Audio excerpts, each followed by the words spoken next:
all about Orion. Did you keep up with all the news about Orion last year? In this video, we're going to take you on a little tour through his story. So if you missed anything, it's okay. You're going to catch up with it now. And I think you will agree, he is one awesome koala, as well as one really handsome fella. The first time we saw Orion at Koala Gardens was back in August 2022, when, as is really usual for koalas, he just showed up one day when I was least expecting it, in one of the trees that I can see right outside my kitchen window. It was really quite awesome too, because the tree had not been vacant very long. I'd only just lost Bullet when all of a sudden there was the handsomest fella munching away high up in the tops of this huge tree, enjoying a wonderful meal of forest red gum leaves. You see that dot on his chest? Right from the start, I was quite certain that Orion was a boy because I could see his scent gland. I could tell he wasn't fully mature, but he wasn't a real baby either. And if you're wondering what that other black dot is there, yeah, that's a tick. Don't get too concerned. Koalas often have the native ticks on them because koalas are a native animal and they are one of the native hosts. Just look how high up he is there.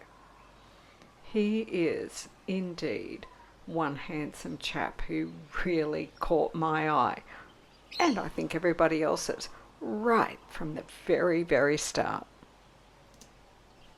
Just look at the strength in those arms and legs as he goes climbing up through the heights of one of the really big forest red gums. The forest red gum is one of the primary koala food trees, and it's actually the main species of koala food tree that I have here on the Koala Gardens property. If you'd like to get involved and support what I'm doing here, you can use the description below to hop over to Patreon, where you can get all kinds of exclusive content, naming of koala perks, exclusive merchandise, and you can also become an adopter through the In the Loop adopters. And that reminds me, I've got to give a huge shout out of thanks to our newest In the Loop adopter, Ian Johnson. Great to have you in the family, Ian.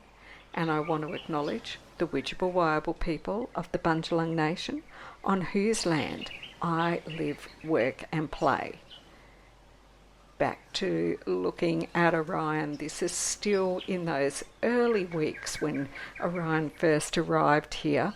You can see the power in those feet as he's using his feet with the opposable thumbs to hold on to that branch so that he can use his hands more freely to just steady himself and reach out and grab handfuls of leaf that he wants to pull closer to his face, to be able to eat the ones that look like the absolute yummiest. Of course, it's not just the yummiest, it's the ones that are the best for his nutritional needs, and they're also measuring the eucalyptol content in the leaves all the time as they're feeding. It never ceases to amaze me how koalas can be so high up in the trees, and yet still they can often be in quite thin branches, and they know which branches are capable of holding them.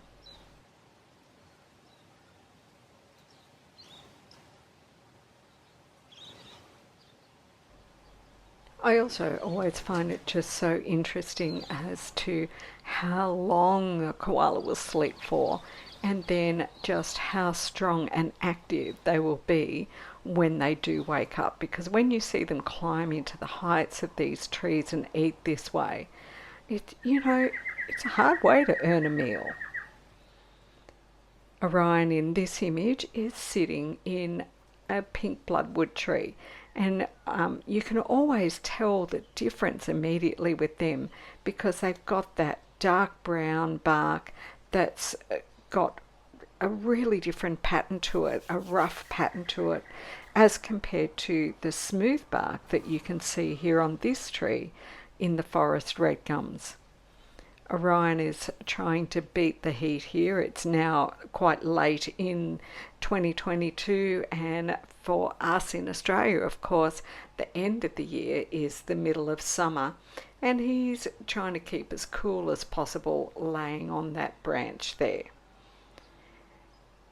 It always really helps if there's a good breeze about too, and you can just see as I zoom back now how high up Orion actually is.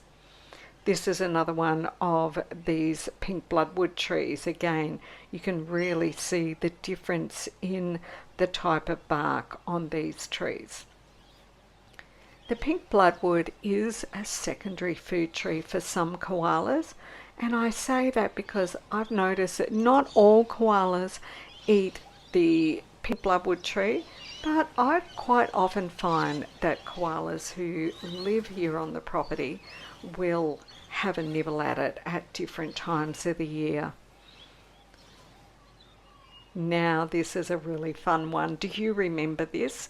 If you want to see more of Orion Story 2, in the description below I'm putting a link to Orion's playlist so that you can catch up on the full version of everything.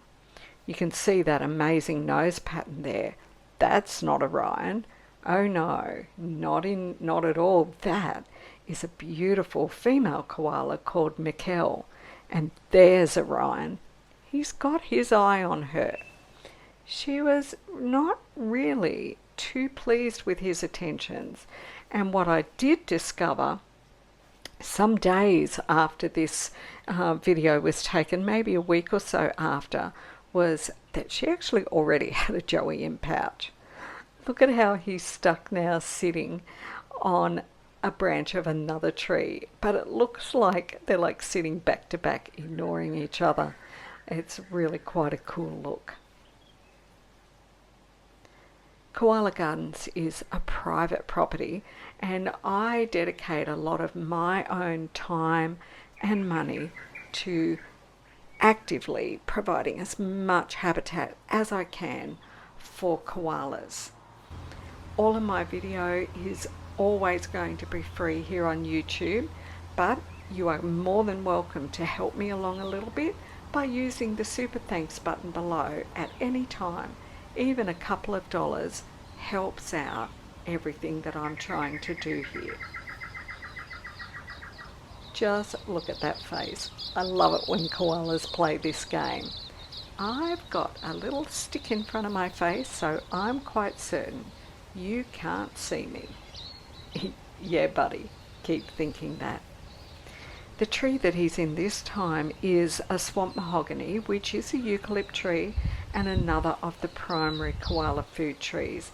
And a big characteristic of this tree is those dark, glossy leaves. They always just look so amazing, those glossy swamp mahogany leaves. Now, do you remember this one? This is another encounter Orion had, but this time not with a girl, this time with Wattle. And this is in that big forest red gum that's right outside my kitchen window. Wattle was fine, and so you don't have to worry about it, but Wattle is certainly looking at me like, I don't think I like the position I'm in here. And Orion's looking at me like, what? This is what happens. And it is what happens. Male koalas will fight and they will get into disputes in the territory, but it's not always disputes to say, you can't be here. It is all about establishing the place within the hierarchy, so it's perfectly normal behaviour.